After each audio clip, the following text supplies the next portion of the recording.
You are 35 years old. The alarm didn't need to go off. The garbage truck turning on Ferry Street already took care of that. Metal banging on frozen asphalt at 4 in the morning hits different when your window is at street level. You open your eyes to a ceiling you still don't recognize as yours. 14 months in this basement, and it still feels like someone else's life. The room smells like drywall dust and last night's dinner. The heater on the wall clicks and rattles like it's deciding whether or not to keep working. You know the feeling. You don't reach for your phone first. You reach for the photo on the nightstand. Your wife, your daughter, your son. First thing you see when you come back. Last thing you see when you leave. You sit on the edge of the bed. 23 degrees outside. The basement floor is cold through your socks. You layer up in the dark.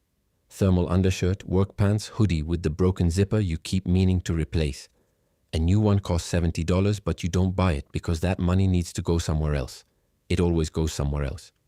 You lace up your boots and the apartment is completely silent. Upstairs, the neighbor's dog shifts on the floor. Outside, a car starts and drives away. Somewhere across the world, your kids are eating dinner, doing homework, living a life you're paying for from 4,000 miles away. Before you leave, you quickly make some coffee and pour it into a thermos. You open the door and the cold doesn't just hit you.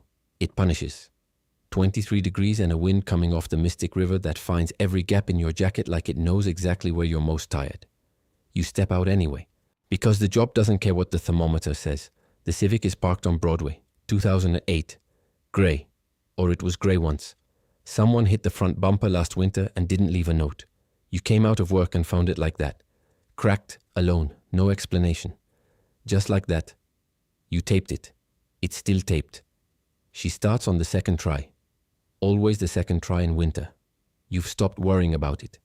You wrap both hands around the thermos and wait for the defroster to do its job. The coffee is lukewarm. You drink it anyway. This is breakfast. If the day runs long, it might be lunch too. You pull onto Broadway. 23 degrees.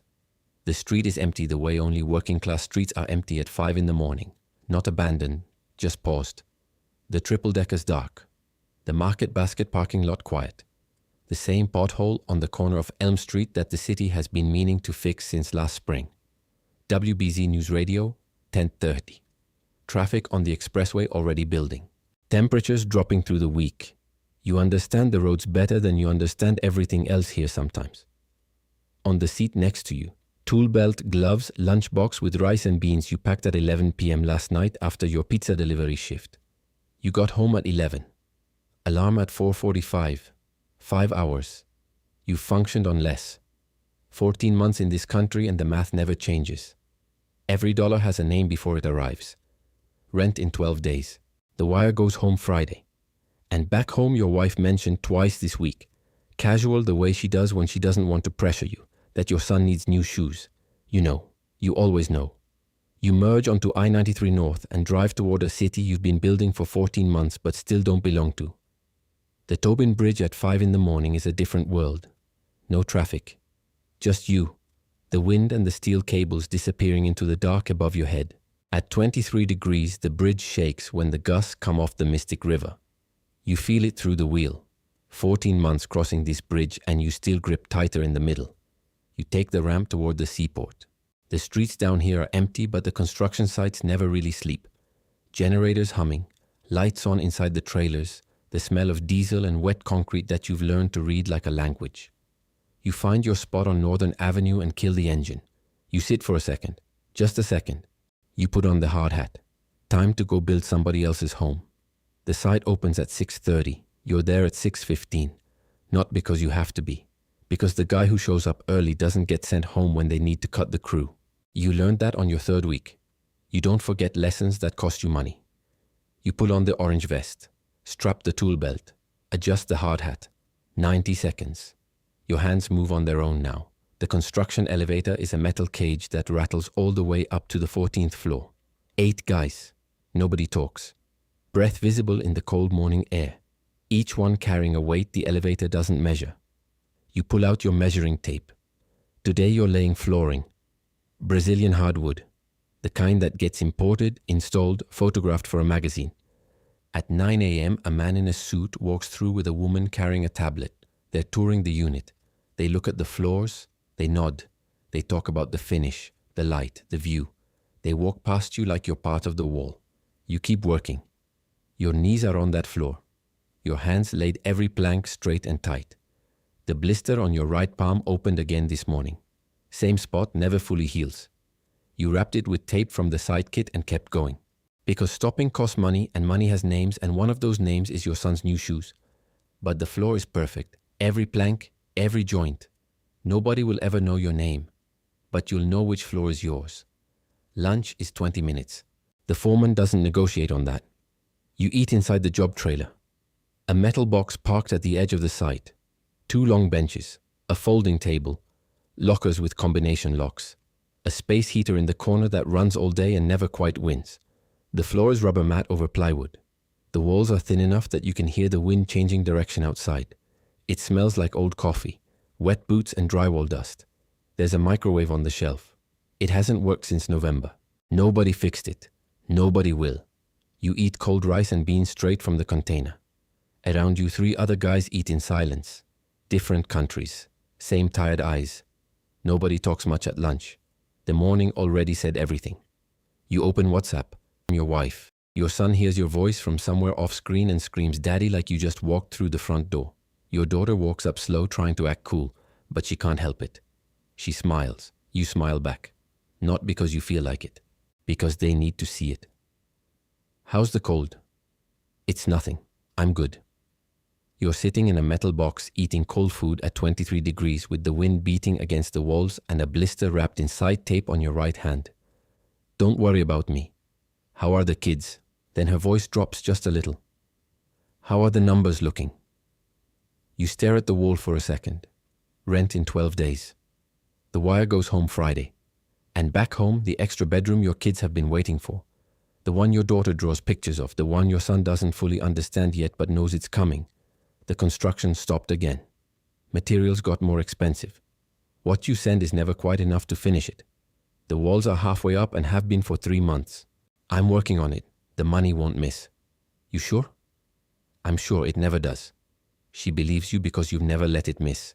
Not once in 14 months. You hang up and the trailer goes quiet. Just the wind hitting the metal walls and the generator humming outside. The other guys are already putting their gloves back on. 20 minutes is up. You wrap the container, put it back in your bag and walk out into the cold. The building needs another floor. The shift ends at 5:30. You leave at 6:30. Not because anyone asked you to stay.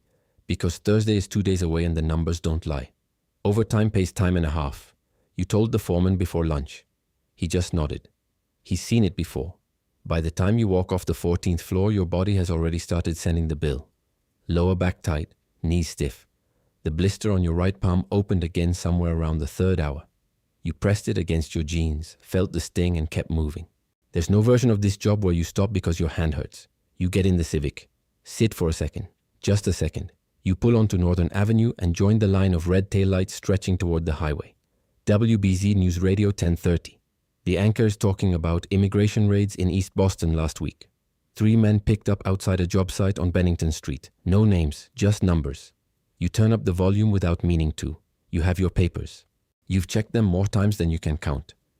Carried them in a plastic sleeve inside your jacket every single day for 14 months. But that's the thing about fear. It doesn't ask to see your documents before it sits down next to you in the car. You drive. You hear it before you feel it. A sound that comes from underneath. Metal dragging on asphalt, low and wrong. The kind of sound your stomach recognizes before your brain does. The Civic pulls hard to the right. You grip the wheel with both hands and ease onto the shoulder of Route 1. Hazard lights on, cars flying past at 60 miles an hour like you're not even there. You get out. Front right tire, flat. Not a slow leak, completely flat, the rim already touching the ground. You crouch down and look at it in the dark, the headlights of passing cars lighting you up every few seconds. A screw buried deep in the tread, maybe half an inch long. The kind of thing that costs nothing and destroys everything. You stand up and look at your phone. 4%. You open the bank app. You stare at the number. Every dollar already has a name. Rent, the wire, the bedroom wall sitting halfway up back home waiting for money that keeps getting eaten by life before it gets there. You call the tow, $120. The tire shop on 2nd Street in Everett can patch the screw tomorrow morning for $25. You asked specifically. Patch, not replace. Because replacing means $150, and $150 is hours you haven't worked yet. You do the math on the shoulder of Route 1 with trucks shaking the ground every time they pass. It's not impossible, but it means tomorrow is overtime before you even decide. And Friday the wire goes home no matter what. It always goes home no matter what. You've been standing in the cold for 10 minutes, 23 degrees. The wind off the river finds the gap in your jacket like it has your address. The tow truck shows up 20 minutes later.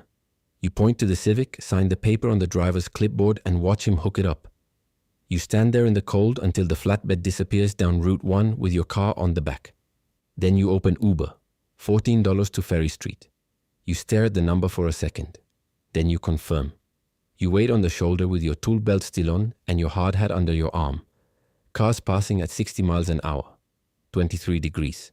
You are 35 years old and you are standing on the side of a highway at 8 p.m. waiting for a ride home from a day that took more than it gave. The Uber arrives. You get in the back. The driver doesn't say anything. You don't either.